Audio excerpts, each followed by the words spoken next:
श्री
गणेश जय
म्हणून तिला योग्य तो मान हा दिलाच पाहिजे प्रत्येक घरामध्ये. अशी ही जगदंबा माता, तिचा आपण जागरण करतो.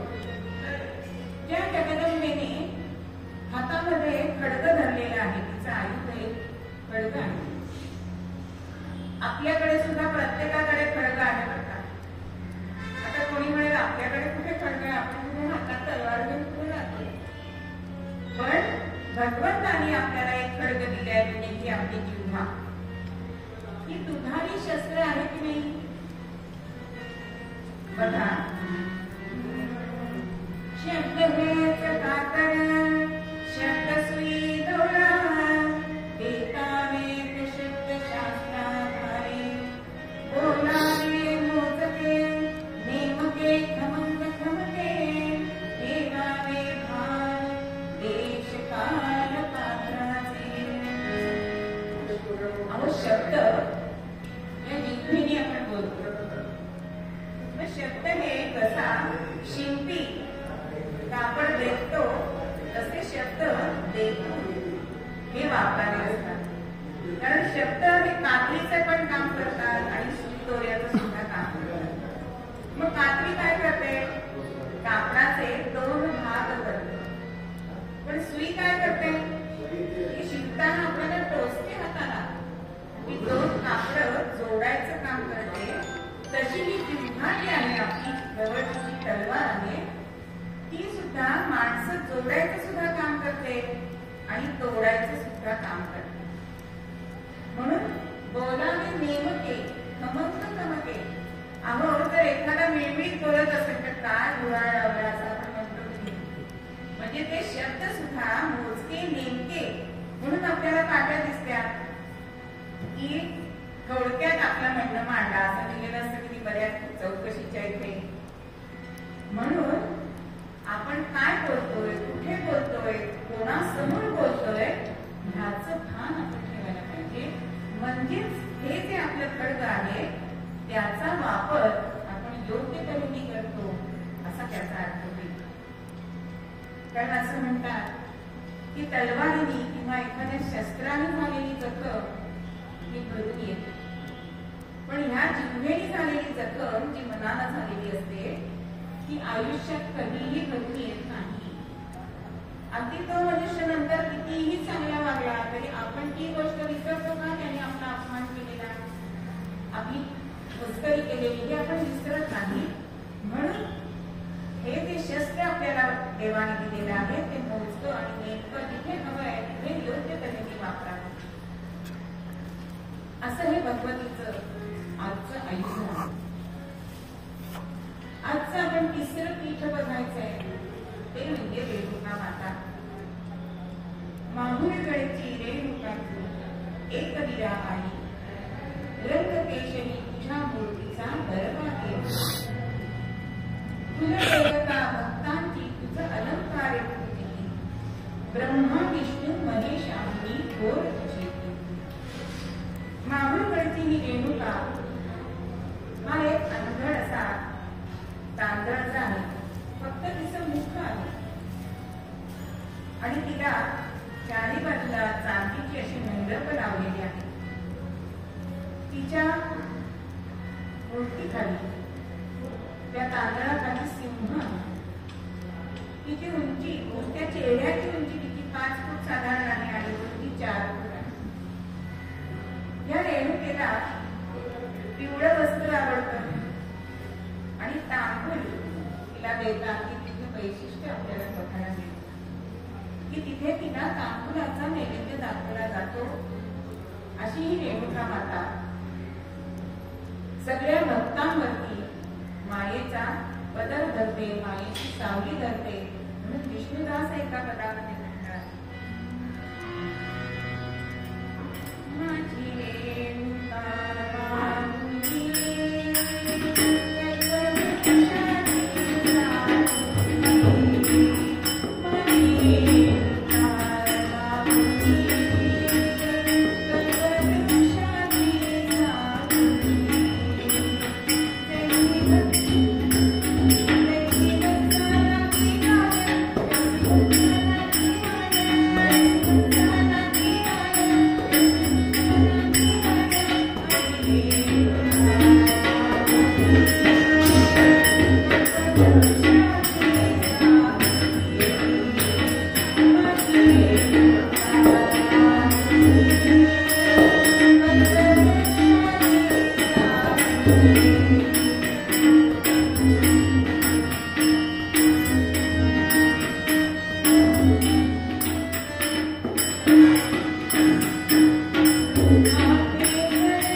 मला तुझ्या पोटी अवतार घ्यायचाय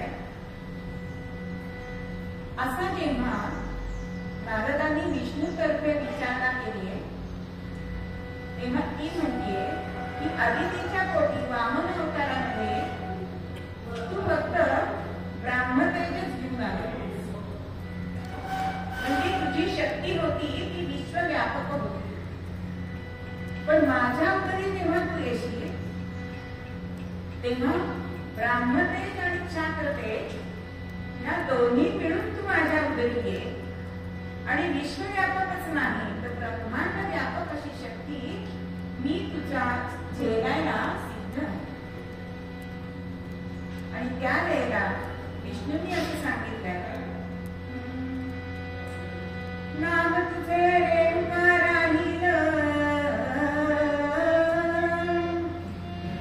नाम तुझे रेणुका राहील, पाच पुत्र तुला होतील, एक पराक्रमी असेल म्हणून तू एक वीरा.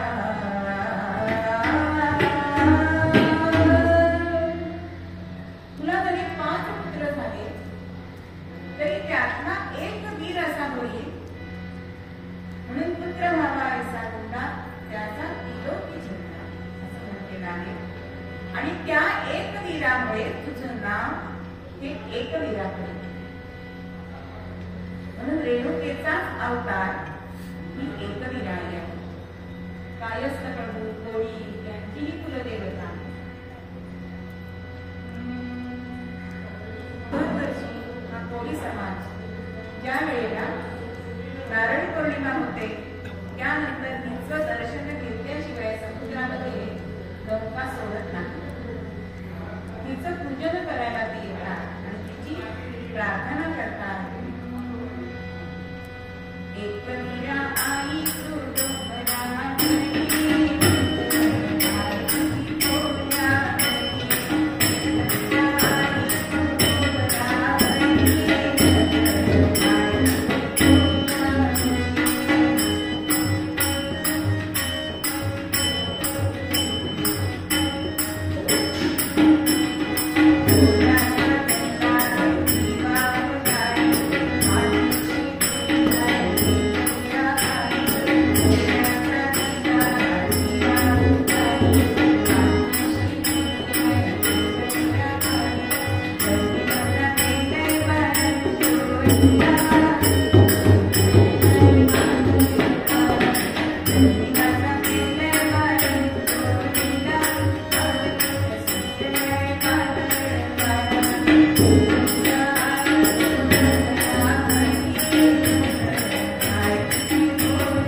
रेणुकेचं दुसरं रूप सांगितलंय यल्लम्मा. आता ही यल्लम्मा कशी झाली त्याचा थोडासा कथा सांग की ज्या वेळेला जमदग्नींनी परशुरामांना तिचं शीर कापण्यास सांगितलं त्यावेळेला ती आश्रमातून निघून गेले आणि एका मातंग जमातीच्या इथे गेली आणि समोरून ती एक स्त्री येत होती त्या आणि तिथे शिर उडवलं गेलंय आणि शिरांची अदलाबदली झाली. रेणुका ही ब्राह्मण मुख आहे आणि यल्लम्मा ही मतंग मुख आहे. म्हणून यल्लम्माला मांसाहाराचा नैवेद्य दाखवला आणि रेणुकेला ब्राह्मणी पद्धतीचा नैवेद्य दाखवला जातो. पण आजकाल आपल्याला असे भक्त दिसतात की आईला द्यायचंय म्हणून आपण मांसाहार करणारे आपल्याला भक्त दिसतात. पण असं करू नये. सामिष आहार अजिबात योग्य नाही कारण तो तमोगुण वाढवतो. अशी ही यल्लम्मा ह्या देवीची निर्मिती झालेली आहे. म्हणून यल्लम्मा एकवीरा ही रेणुकेचीच रूप आपल्याला सांगितली. त्याशिवाय पाथर्डी जवळची मोहटा देवी हे सुद्धा रेणुकेचंच रूप आहे. म्हणजे मूळ स्थानाला एखाद्या भक्ताला जाता आलं नाही की भगवती तिथे प्रकट होते, म्हणून ही रूप तिची निर्माण होतात. अशी ही रेणुका माता अनेकांची कुलदेवता आहे. मग कुलदेवता म्हणजे काय? अहो, कित्येक जणांना हल्ली कुलदेवताच माहित नसते. आमच्या सासूबाईंना माहिती नाही म्हणून आम्हाला माहिती नाही, सासूबाई म्हणतात माझ्या सासूबाईंना माहिती नाही म्हणून आम्हाला माहिती नाही. पण ही कुलदेवता जाणून घेतली पाहिजे. मग ह्या कुलदेवतेचं काय महात्म्य आहे? तर असं म्हटलेलं आहे की जसं आपला जन्म झाला की आपल्याला आई मिळतेच की नाही, तसं ज्या कुळामध्ये आपल्याला जन्म झाला त्या सर्वांना ही कुलदेवता मिळत असते. म्हणून कुठल्याही कार्याचं सुरुवात करताना गुरुजी सांगतात कुलदेवतेचं ध्यान करा. आता कुलदेवताच माहिती नसेल तर ध्यान कसं करणार? पण तिचं नाव माहिती नसेल तरी सुद्धा जी कोणी माझी कुलदेवता आहे तिला मी मनापासून प्रणाम करतो किंवा प्रणाम करते, असं तिची पूजन झालंच पाहिजे. म्हणून कुलधर्म कुलाचार करताना कुलदेवतेला आपण प्राधान्याने जायला पाहिजे. दरवर्षी एकदा तरी कुलदेवतेचं दर्शन घ्यावं असं सांगितलेलं आहे. अहो, आपल्या कुळात कोण कोण आहे हे तिला दिसल्याशिवाय, तुम्ही बघितल्याशिवाय ती तुमच्या संकटात धावून कशी येणार?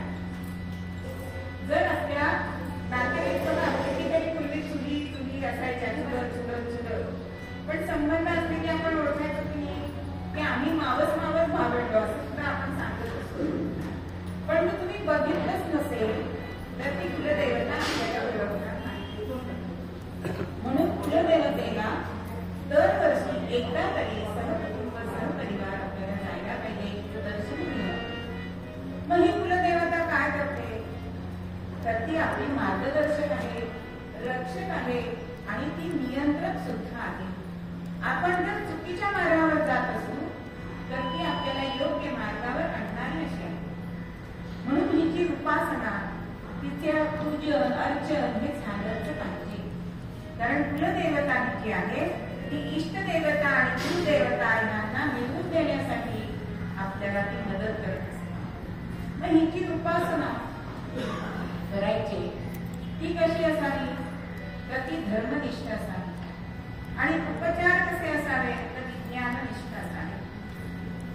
म्हणून दरवर्षी हिला वस्त्र, अलंकार, तिची ओटी असं तिला घेऊन जावं.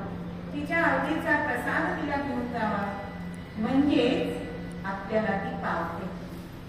अशी ही कुलदेवता प्रत्येकाला असते आणि ती आपल्या जीवनाला योग्य ते वळण लावते. जशी आई आपल्याला मार्गदर्शक असते तशी कुळाला मार्गदर्शक असणारी अशी ही कुलदेवता.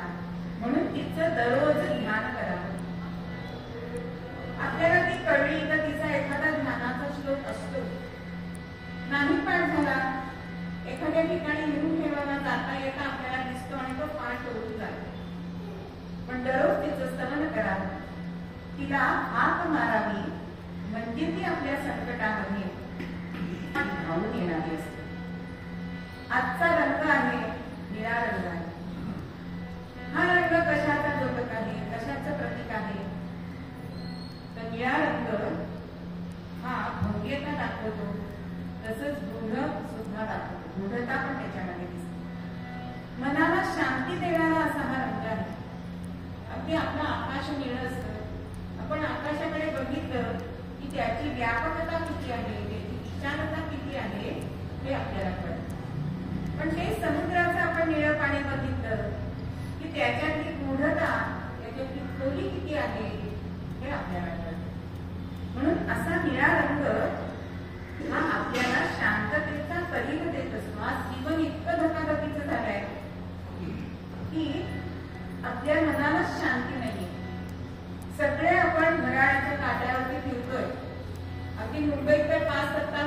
लवकर आले असं सुद्धा लोक म्हणतात. मग आपल्या जीवाला जर शांतता हवी असेल, म्हणून हल्ली ते फेंगशुईचे काय असते शास्त्र आहे त्याच्यामध्ये सांगतात की बेडरूमला निळा रंग लावा. असा हा निळा रंग हा अत्यंत शांततेचा किंवा संरक्षक असा रंग आहे बरं का. म्हणून मोठ्या मोठ्या ज्या कंपन्या आहेत त्यांचे लोगो हे निळ्या रंगाचे असतात बघा. किंवा कंपनीतल्या कामगारांचे कपडे हे निळ्या रंगाचे का असतात? कारण आपल्या समाजाची काहीतरी जबाबदारी, त्यांचं संरक्षण हे करण्यासाठी म्हणून ह्या कंपन्या निळा रंग वापरतात. आपल्या ध्वजामध्ये सुद्धा जे अशोक चक्र आहे ते निळ्या रंगाचे. तर ते काय आपल्याला दर्शवतं? तर गतिमानता. तुम्ही सतत कार्यरत राहा आणि तुमचं ध्येय तुम्हाला प्राप्त होणार आहे. असं हे ध्येय तुम्हाला प्राप्त झालं तर तुम्हाला जे समाधान मिळणार आहे ते तुम्हाला जास्त करून मनाला शांतता देणार. हा रंग पुरुषांना जास्त आवडतो. म्हणजे तो रंग स्त्रियांना आकृष्ट करून घेतो. विनोदाचा भाग आपण सोडून देऊ. म्हणून केक सुद्धा बघा पुरुषांच्या निळ्या रंगाचा आणला जातो. किंवा लहान मुलांचं किंवा डोहाळ जेवणाला सुद्धा केक कापायची पद्धत झाली. त्या दोन्ही रंगाचे आणतात. म्हणजे गुलाबी मुलीसाठी, मुलगी झाली तर गुलाबी आणि मुलगा झाला तर निळा, असं सुद्धा हल्ली केलं जातं. म्हणजे मुलांचा पुरुषांचा आवडता रंग हा निळा सांगितलेला. म्हणून आपल्या जीवनामध्ये हा निळा रंग शांतता किंवा आपल्याकडे ज्या वेळेला मनशांती केंद्रामध्ये आपण जातो त्यावेळेस सुद्धा ओम लिहिलेला असतो. त्याच्यामध्ये निळ्या रंगाच्या छटा बाजूला आपल्याला दिसतात. का? आपलं मन एकाग्र होण्यासाठी. हाच निळा रंग आपल्याला गोकर्णीच्या फुलामध्ये दिसतो. भाज्या पाल्यामध्ये एवढा हा दिसत नाही, पण गोकर्णीचं फूल सुद्धा आपलं मन आकृष्ट करून घेतो की नाही. आणि आयुर्वेदानुसार असं सांगितलं आहे ना की मोबाईलवरती बरेच व्हिडिओ फिरत असतात की गोकर्णीच्या फुलांचा चहा घ्या, म्हणजेच तो तुमच्या आरोग्याला पुष्टीवर्धक आहे. आणि खरंच मी पिऊन बघितलाय बरं का. माझ्या घरी भरपूर गोकर्ण आहे आणि तो 8-10 फुलं एका कपामध्ये घालायचे आणि तो नुसती फुलं घालायची. निळ्या रंगाचं पाणी होतं आणि ते खूप सुंदर लागतं. असा हा गोकर्णीचा सुद्धा औषधी उपयोग हा आपल्याला करता येतो. म्हणून अशी ही रेणुका माता जी कुलदेवता आहे तिचं आपण स्मरण करायला पाहिजे. आणि ती कुलदेवता ही आपल्याला नक्कीच पावते. आजची आपली निसर्ग देवता जी आहे ती अरण्यानी देवता अशी आहे. ऋग्वेदामध्ये तिची सूक्त या ऋषीमुनींनी म्हटलेली आहे. ही अरण्य देवता म्हणजे काय?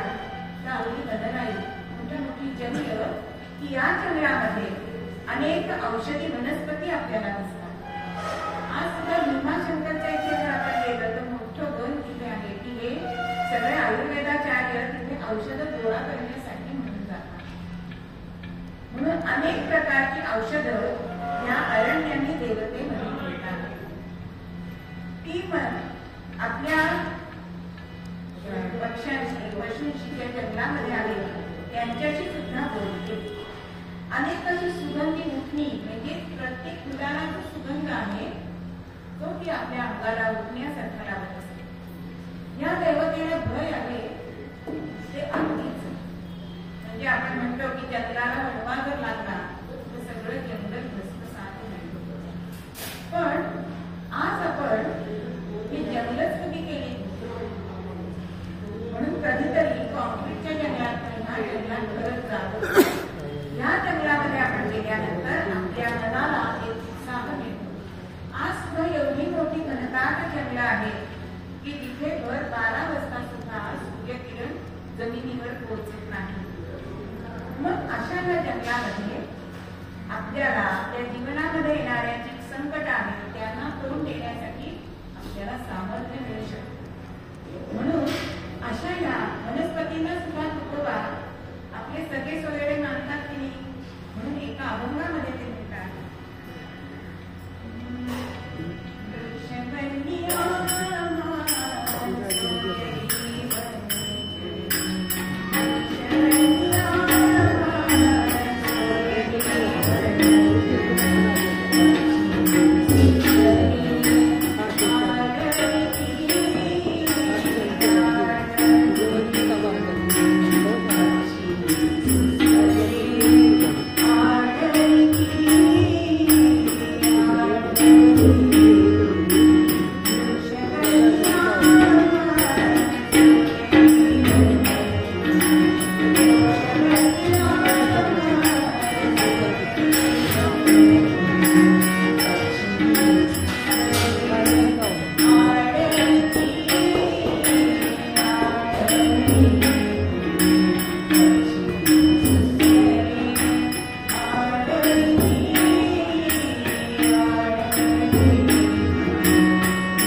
आपल्याला किती मदत करतो हे आपल्याला समजणार नाही. आज निसर्गाची आपण वाताहत लावतोय आणि आपल्याच पायावर आपण मोठा काढून घेतो. म्हणून या अरण्याची जी देवता निसर्ग देवता आहे तिचं आपण जपणूक केली पाहिजे असं आपल्याला प्रेमा घेऊन सांगतात. म्हणून या नवरात्राचा जागर करताना आपली जी पीठं आहेत 3.5 पीठं आपल्या ज्या निसर्ग देवता आहेत या सगळ्यांना आपण उच्चस्थानी मानून आपल्या कुलदेवतेला दरवर्षी दर्शनार्थीचं घेण्यासाठी जाणं म्हणजेच त्यांची पूजा करणं, त्यांचं स्तवन करणं हेच आपल्याला त्यामध्ये सांगताय.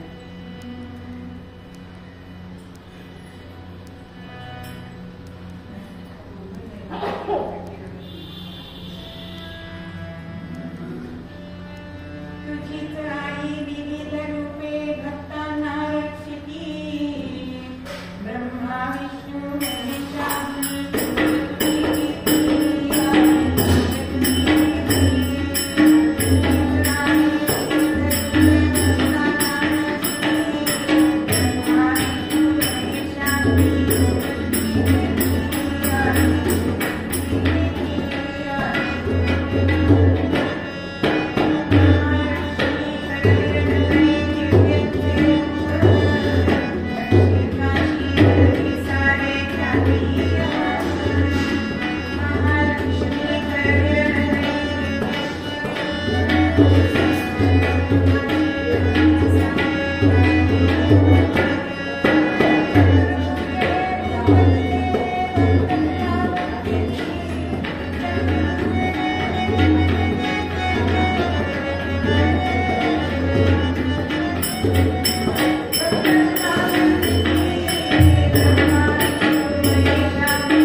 Ranya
अंबिका नावाचा जो पर्वत आहे तिथे जाऊन त्या जगदंबेची त्या आधी मायेची तपश्चर्या कर, म्हणजे तुझं इच्छित तुला प्राप्त होईल असं गौतम मुनींनी या रेणुराजाला सांगितलंय. बघा, आपण जरी प्रयत्न केले तरी त्याच्यामध्ये ईश कृपा असेल तरच ते सफल होते. गौतम मुनींनी असं सांगितलंय आणि हा राजा अंबिका पर्वतावरती गेलाय आणि तिथे जे आधी मायेचे शक्तीचं ध्यान करायला. आता हे ध्यान त्यांनी मंत्र म्हणून केलं नव्हे, मौन धरून केलं. मौन करणं हे अत्यंत कठीण आहे बरं का. 5 मिनिटं तुम्ही बोलता का असं म्हटलं तर ते 10 वेळा आपण बोलतो. आणि असं हे उतरत या रेणुराजांनी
मुलाचं नाव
राजाने तो सल्ला मांडलाय आणि विवाहाची तयारी सुरू झाली.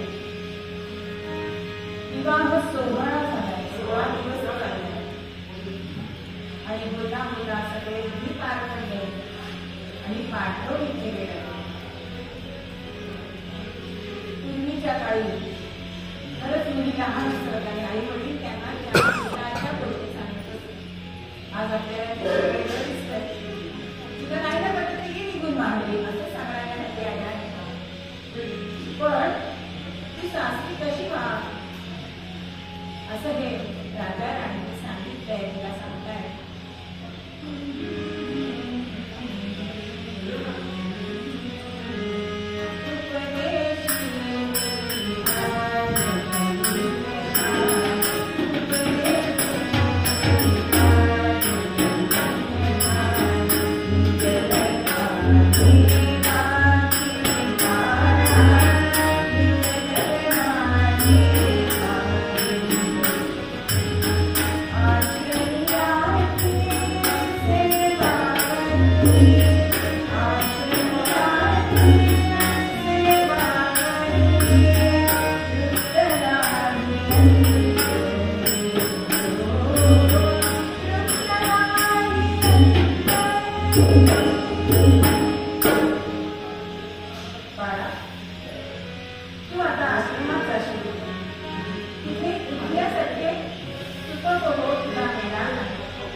आणि पती धर्म पाळते.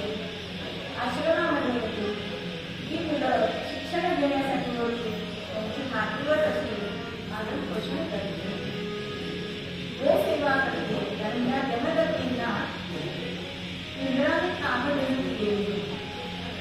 तिची सुद्धा सेवा ही रेणुका करते. आणि होता होता तिचं हे पातिव्रत्याचं ते दशदिशाला पाठी लागलं. तो कीर्तीचा दरवळ सर्वत्र पसरत अगदी वैकुंठापर्यंत गेला.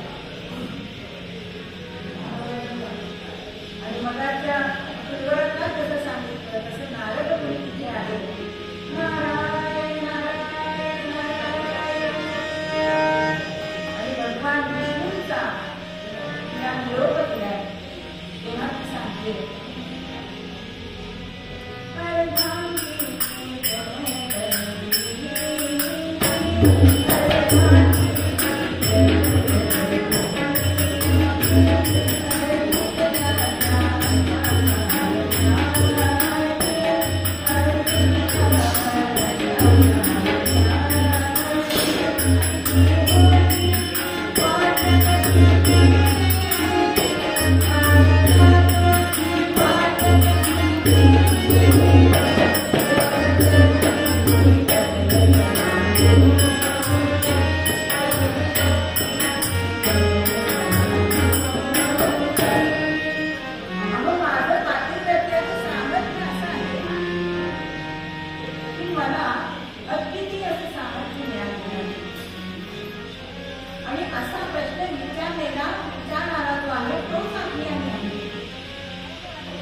शेष म्हणून जो सर्प आहे त्याची चुंबड करत असते आणि त्या वाळूच्या माठामध्ये पाणी आणून ती आपल्या पतिराजांना आणून देत असते. साधा माठ आणायची सुद्धा आपली ताकद नाही.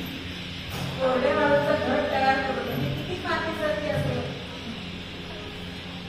आणि एक दिवस अशीच ती नित्याप्रमाणे चंद्रप्रभा नदीवर गेली आणि तिथे चित्ररथ नावाचा राजा, चित्ररथ नावाचा गंधर्व हा आपल्या स्त्रियांसमोर जगक्रीडा करत होता. आता हे दृश्य बघितलंय आणि क्षणभर असं झालंय की हे सौख्य आपल्याला नाही. आणि पातिव्रत्यामध्ये क्षणभर काही आनंद पडलाय आणि आज वाळूचा कट बदलावेला नाही. आणि अर्थातच घट बदला नाही म्हणून पाणी आणणं शक्य झालं नाही आणि आश्रमामध्ये यायला उशीर झाला. इकडे जमदग्नी अत्यंत क्रोधायमान झाले आणि स्वैरिणी वैरिणी अशी कशी तू माझी स्वामीनी आहे. आज माझा सूर्योदयाच्या आधी अमृतेचा जो संकल्प आहे नेम आहे त्याच्यामध्ये तुझ्यामुळे खंड पडली. आत्ताच्या आत्ता माझ्या नजरेसमोरून निघून जा असं जगदग्नी म्हणताय. पण क्षमा मागण्यासाठी म्हणून हात जोडून उभी आहे. आणि इतक्यामध्ये 4 जे मुलगे आहेत त्यांना जगदग्नीने आज्ञा केली की तुमच्या आईचं मस्तक आत्ताच्या आत्ता उडवा. आता हे 4ही पुत्र वडिलांना म्हणताय की ही आज्ञा आम्ही पाळू शकत नाही कारण मातृदेवो भव. अशा आईचं मस्तक आम्ही उडवू शकत नाही म्हणून या 4ही मुलांचा शिरच्छेद जमदग्नीने केला. आणि तितक्यामध्ये तपश्चर्येला गेलेला परशुराम तपश्चर्या करून शंकरांनी त्यांना त्र्यंबक नावाचं मनुष्य दिले आणि गणेशाने परशु दिला. आणि त्याला सुद्धा जमदग्नीने आज्ञा केली की मातेचं मस्तक उडवलं. ही आज्ञा मिळतात तत्क्षणी परशुरामाने आपल्या मातेचं मस्तक उडवलं. आणि हे आपली आज्ञा पाळली आहे. जमदग्नी त्याच्यावर प्रसन्न झाले आणि म्हणताय की तुला जे हवं ते माग. परशुरामाने काय मागितलं असेल की माझ्या आईला पुन्हा जिवंत करा आणि ते माझे बंधू मी जे प्रेतासमोर आहे त्यांना पुन्हा जिवंत करा असं मागितलंय. आणि जमदग्नीने तथास्तु म्हटलं. पण अजून एक त्यांनी मागणं मागितलंय ते म्हणजे माझ्या मातेला स्मरण असायला नाही पाहिजे की तिचं मस्तक. आणि तिसरी गोष्ट परशुरामाने जमदग्नीकडे मागितली ती म्हणजे तुमचा क्रोध म्हणाला. या तिन्ही गोष्टी जमदग्नींनी परशुरामाला दिले. परशुरामाला सांगितलं की तुझा स्पर्श होता क्षणिक उठल्यासाठी तुझी माता उभी आहे. त्याप्रमाणे परशुरामाने तिचं मस्तक आपल्या मातेवर घेतले आणि माता भरत झाले बनून भरत झाले. आणि पुढे राग केलेला असल्यामुळे आता जमदग्नीचा कोप केलेला आहे. आणि त्या शपामध्ये जो कार्ट घेतले सहस्राचे ती कान घेऊन घेण्यासाठी म्हणून त्याला पण हे ध्यानाला बसलेले त्याला ती कामं देऊन मागितली त्यांनी मागितले तेव्हा ते म्हणतात की मला ती इंद्राची भीती आहे. मग एखाद्याने एखादी वस्तू भेट दिली आहे ती भेट वस्तू पुन्हा दुसऱ्याला देऊनच द्या. आपल्याला ती सगळी साडी आपल्याला आवडली आहे या लग्नात तिला देऊन टाका. पण जमदग्नी असं करत नाही. त्यामुळे मग कार्तवीर्य राबवलं आणि त्यांनी हल्ला केला. रेणुका माता कामधेनूला शरण गेली आहे. तुझं रक्षण करण्याला मी असफल आहे. तुझं रक्षण तूच कर असं म्हटल्यानंतर कामधेनूच्या अंगामधून अनेक सैन्य पटकन झाले आणि ज्या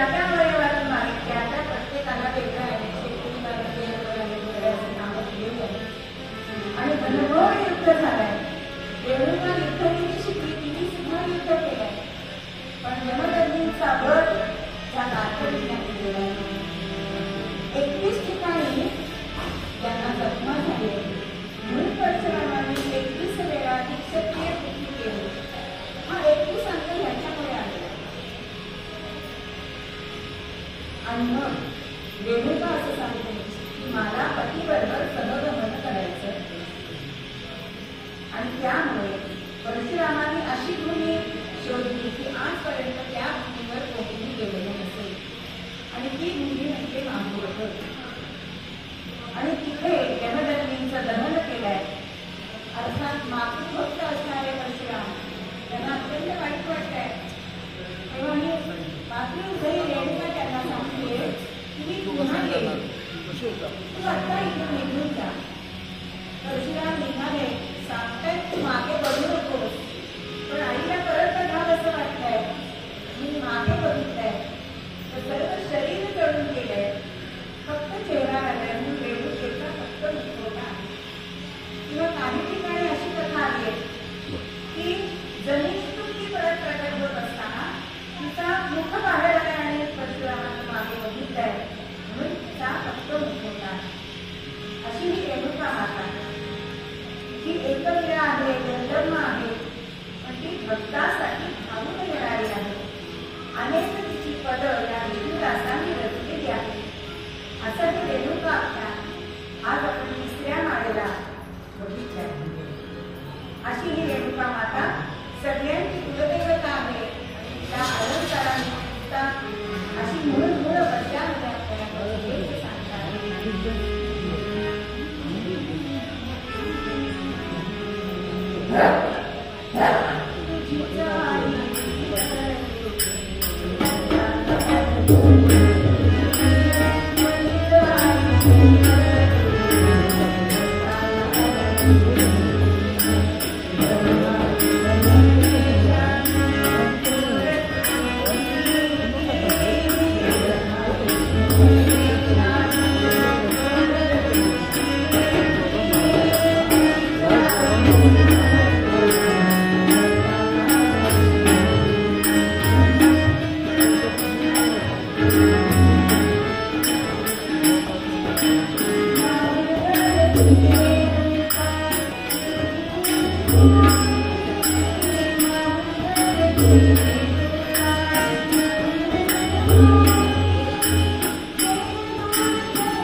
Thank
you.